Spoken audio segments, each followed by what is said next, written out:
All right, so welcome to Evergreen Rotary Park's Beyond Accessible Playground.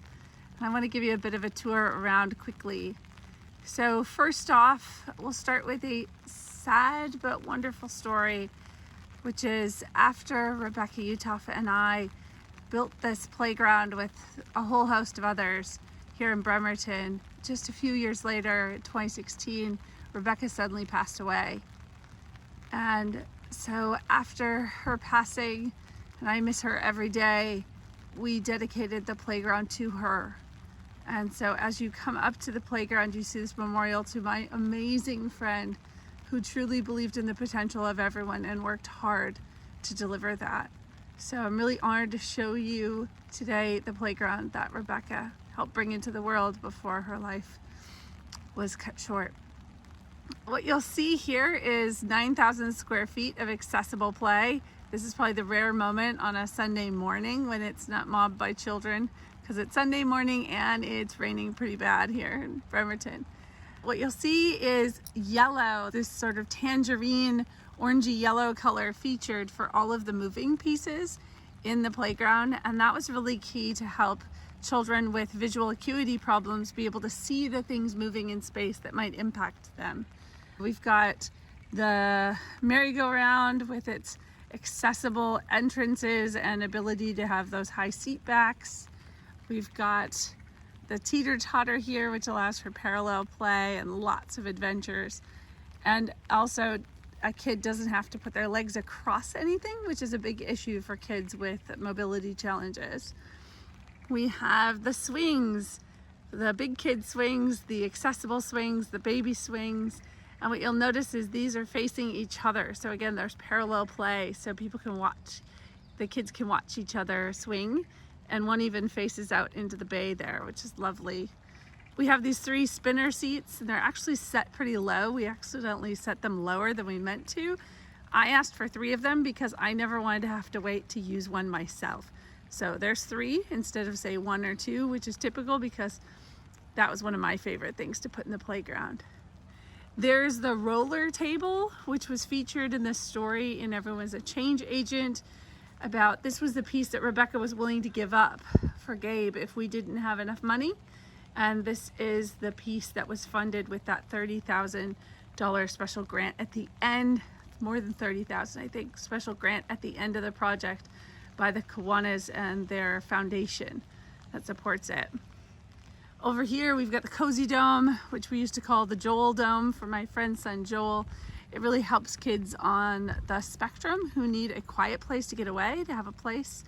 Now Joel's a high schooler and probably might not even fit in there, but it's wonderful to see that still being of use. And then Braden's Bee in honor of a little boy that passed away while we were doing the playground project. Some nice accessible pieces for play out on the pavement, which allows for kids in their wheelchairs to come directly up and have that interaction. We've got the group swing, which is one of my favorites and is featured in the video that you might have seen that Cascade Daffo did with all my kids climbing around on it. We've got the high slide here where kids who have abilities can climb up and get that really fast drop. And then the climbing zone here. And if you notice the color differences, the blue to green to back to blue and green, that was intentional to deal with depth perception for kids with a depth perception problem, because the color variation will help them see that depth. We've got the parallel slides so kids can play together. This nice space and short loops for kids to go back up. The roller slide, which is nice and wide again, so 2 kids can go down together. We pioneered putting these strips on the stairs, again for depth perception, so folks with poor depth perception could see that there was a stair there. We also did the color contrast of the gray to the green, so it would help people see that depth. This was an innovation that we first put into the playground, which was what are called PECs, these picture panels, so that a kid who's nonverbal can point to what they want to do.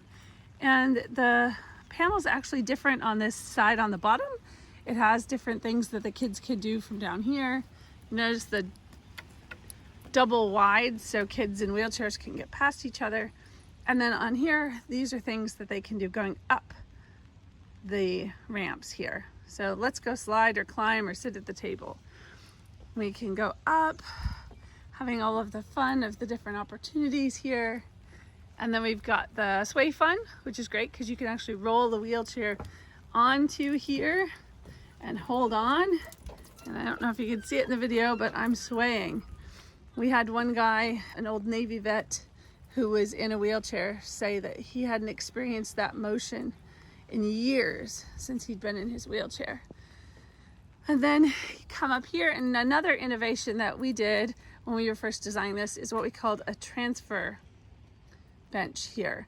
So what this allows is, rather than having to wheel your wheelchair up and then be lowered down to the ground, you can actually pull a wheelchair up to this step here. I'll just kick at it with my foot so you can see, and transfer directly sideways out of a chair, which is much easier for a kid to do, protects a parent's back from having to lift the kid out of the wheelchair and onto the ground. And then down they go down the slide, and then the wheelchair goes back down and around to pick up the kid and come on back up. And a great destination up here with a few panels, a speaking tube so the kids can talk to each other at different places, pretend to drive the playground away into the forest here. And then the great look down from the top here at the space. We designed it as well so that the play feature would act a bit like a fence. In case you had kids that like to run, a parent could sit nearly anywhere in this playground and see every piece of it.